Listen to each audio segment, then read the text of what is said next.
Morning आपको बच्चों। कल हम आपको हिंदी में सेकंड सेम की हिंदी में हम आपको कल बताए थे कि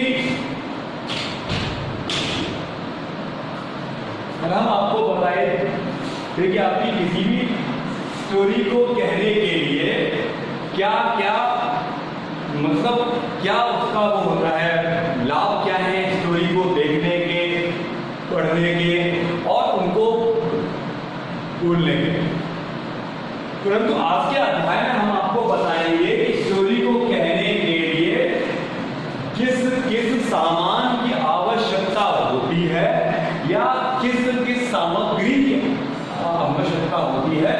तो यह हम आज आपको कहानी की सामग्री फॉर द टीचिंग। तो ये क्या है कि जब हम किसी बालक को, कोई भी बालक को या किसी भी कक्षा में जब हम बालकों को स्टोरियों के बारे में बताते हैं, उनको ज्ञान देते हैं या और भी कई जानकारियां उनको जो हम सौंपते हैं, तब क्या हम करते हैं कि किसी भी स्टोरी को कहने के लिए हम इसी ना जैसी आपकी सामग्री का प्रयोग हम आपके करते हैं। अब जैसे क्या है, सबसे पहले जो हम प्रयोग करते हैं सामग्री में, तो वो आपके होते हैं फोटो, आपके चित्र आपके, है ना। बहुत सारी आपने कहानी देखी है। कौन कौन सी कहानी? दर्जी और हाथी की, है ना, कछुआ और आपकी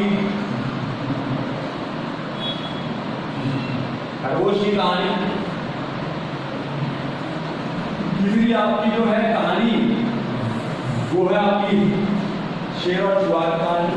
तो जब हम क्या है कि जब हम दर्जी और हाथी की कहानियों को देखते हैं, शेर और आपके हाथी की कहानी को देखते हैं, चूहे की कहानी को देखते हैं, डॉग की कहानी को देखते हैं, तो क्या करते हैं कि हम उनको बालकों को हम कई सारे फोटोज हम उनको सौंप देते हैं, कई सारी तस्वीरें हम बालकों को स्लाइड के तौर पर बना देते हैं, या हम उन बालकों की पाठ्य पुस्तक में हम कई सारे फोटोज के माध्यम से बालकों को बताते हैं। और बालक क्या काम करता है कि उन फोटोज को, उन तस्वीरों को देखकर वह पहचानता है कि यह कौन सी स्टोरी है या कौन सी ये कहानी है। तो ये आपकी क्या थी, है ना। और अगर जब हम बालकों को किसी भी स्टोरी के बारे में ज्ञान दे रहे हैं या हम बता रहे हैं, तो हम क्या करेंगे, अगर हम एक साथ सारे जितने भी हमारे पास में फोटोज हैं, तस्वीरें हैं, हम उनको बालकों के सामने एक साथ प्रस्तुत कर देंगे, तो बालक क्या है, धीरे धीरे पहचानेंगे कि ये कौन सी स्टोरी का फोटो है ना। और जब वह स्टोरी के फोटोज को पहचानेंगे तो बालकों की बुद्धि का, बालकों की पहचानने की जो ताकत का और भी कई सारी बातों का बालकों पर प्रभाव पड़ेगा और बालकों का विकास होगा। ये है मतलब कहानी शिक्षण के लिए जो उपयुक्त जो स्टोरी आपकी कहने के लिए जो कि सामान जो बताए गए हैं आपके, वो आपके फोटोज होते हैं। हम चाहें तो बाजार से भी कई सारे फोटोज को लाके हम बालकों को स्टोरी के बारे में ज्ञान दे सकते हैं। तो ये आपका था टॉपिक कहानी शिक्षण की हिंदी में आपकी सामग्री है। तो हम उनमें कार्टून के बहाने से, कार्टून्स के बहाने से, फोटोज के बहाने से हम बालकों को कई सारी विधियों का ज्ञान दे सकते हैं, ठीक है ना। दूसरा आपका क्या है, दूसरा आपका जो टॉपिक है वह है कहानी का उद्देश्य। क्या है आपका? कहानी शिक्षण का उद्देश्य। पहली बात तो हम आपको ये बताना चाहेंगे कि अगर हम स्टोरी को पढ़ने के लिए क्या उसका जो उसका महत्व तो कलम आपको बताइए।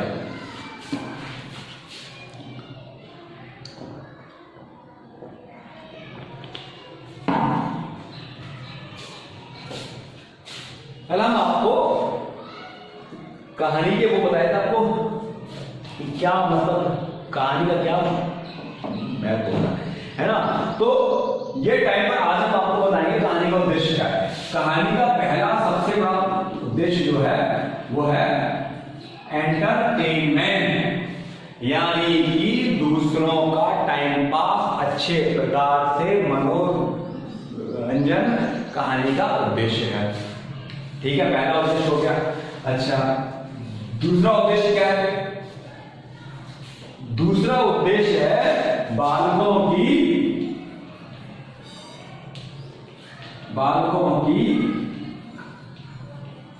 कल्पना शक्ति का विकास। ये आपका है स्टोरी का दूसरा उद्देश्य कि जब हम बालकों को कोई भी स्टोरी के बारे में बताते हैं, कहानी के बारे में बताते हैं, तो उस कहानी को सुनकर, उस कहानी को पढ़कर बालक भी स्वयं की अपनी स्टोरियों को माइंड में सोचने लगता है। और यह सोचते सोचते बालकों की जो सोचने की जो ताकत होती है वह भी आपकी बहुत अच्छी प्रकार से विकसित होती है। तीसरा क्या है? तीसरा आपका है संवेग विकसित। अच्छा, ये आपको कहीं होंगे संवेग कौन से होते हैं? संवेग होते हैं हंसी, खुशी, दुख, दर्द, है ना। जो मतलब हम अपना जो हृदय जो है वहां पर हम जो चीज महसूस आपकी करते हैं वह आपके सारे संवेग होते हैं। तो क्या है कि अगर बच्चा कोई सैड स्टोरी पढ़ रहा है तो वह दुखी होगा, कोई हास्य की स्टोरी पढ़ रहा है तो वह हंसेगा, प्रसन्न होगा, कोई देशभक्ति की कहानी पढ़ रहा है तो उसका देशभक्ति की भावना का विकास होगा। तो जैसे मन में संवेग होंगे तो उन संवेगों का विकास आपका उसमें दिखाया जाएगा। अच्छा, चौथा क्या है? व्यक्तिगत और सामाजिक बुराई की पहचान।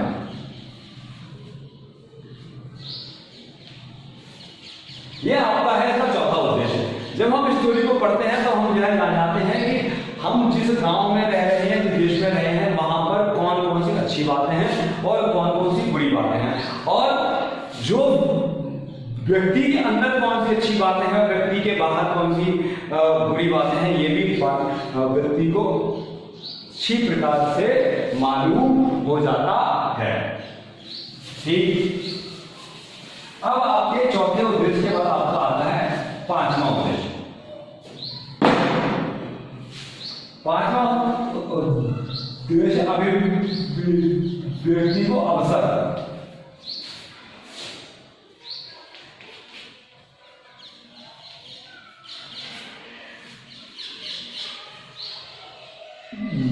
ये क्या है कि हम बालकों को कहानी के माध्यम से इस बात का मौका देते हैं कि वह जो भी उनके अंदर की बात हो वह अपनी बात को साफ तौर पर सबके सामने कैसे व्याख्यानित करें या कैसे उसे बता पाएं। तो यह भी हमको स्टोरी के माध्यम से ही मालूम होता है। ठीक है, अगला आपका उद्देश्य क्या है?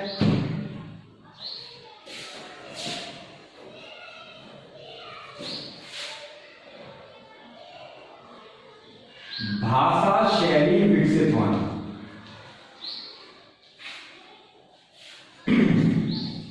जब हम हिंदी साहित्य की कहानियों को पढ़ते हैं तो हमको कई सारे ऐसे वर्ड्स, आपके कई सारे ऐसे वाक्य आपके हमको मिल जाते हैं कि जिससे बालक यह सीखता है कि उसको कैसे बात करनी चाहिए, किस प्रकार से भाषा का प्रयोग उसको करना चाहिए। तो ये सब बातें भी कहानी से ही पैदा होती है और कहानी ही इन सारी बातों की इंटरेस्टिंग को पैदा करती है। ठीक है, अब आपका उद्देश्य नंबर 7 है। 7वां क्या है? विचारों को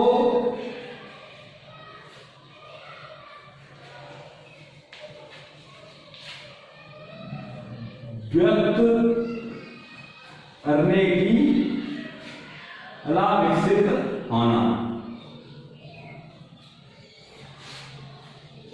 अब क्या है कि हमने जो आपका पॉइंट नंबर 5 था, व्यक्ति को अवसर देना, बिल्कुल उसी प्रकार का ये 7वां पॉइंट है कि कोई भी बात कहना या अपने विचारों को बताना भी एक प्रकार का स्टाइल होता है, और जिस स्टाइल को विकसित करने में कहानी बहुत ज्यादा लाभप्रद प्रतीत होती है।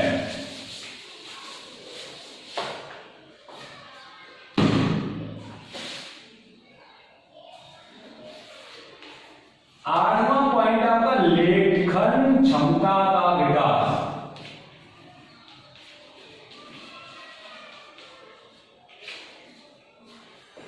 जब हम स्टोरी को पढ़ते हैं, सुनते हैं, तो हम जब किसी चीज को पढ़ते हैं और उसको कानों से सुनते हैं, तो हम उसको अपनी पेन से लिपिबद्ध करना भी सीख जाते हैं। तो वह जो आपकी लेखन की जो आपकी वो होती है पावर, उसको विकसित करने में कहानी का बहुत महत्वपूर्ण योगदान होता है। और नंबर 9 पर है आपका विचारों को क्रमबद्ध प्रस्तुत करना। वैसे अगर कोई भी बालक कोई बात कहता है तो पहले कोई बात बता देगा, फिर दूसरी बात कहीं और कह देगा, तीसरी बात, लेकिन क्या है कि हम स्टोरी को पढ़ते जाते हैं तब हम साथ में यह भी सीखते जाते हैं कि कौन सी बात के बाद में कौन सी बात कहनी है। मतलब स्टाइल पर सीढ़ी दर सीढ़ी, स्टेप बाय स्टेप हम बात करना स्टोरी के माध्यम से, स्टोरी को पढ़ के, कहानी को पढ़कर भी हम इस चीज को सीख जाते हैं। तो कहने का मतलब है कि कहानी के जो उद्देश्य है, कहानी फिक्शन की जो महत्ता है, कहानी का जो प्रकार है, वो आज आपका होता है, संपूर्ण होता है। नेक्स्ट वीडियो में हम आपको बताएंगे आपकी यात्रा वृत्तांत के बारे में, ठीक है। और ये आपका जो पाठ है, प्रथम पाठ, वहीं पर आपका अगर यही वाले पाठ में किसी प्रकार की कोई भी दिक्कत आपको हुई हो तो आप मैसेज बॉक्स में, कमेंट बॉक्स में मुझे कमेंट करके बता सकते हैं। आपका बहुत बहुत धन्यवाद बच्चों, प्रणाम।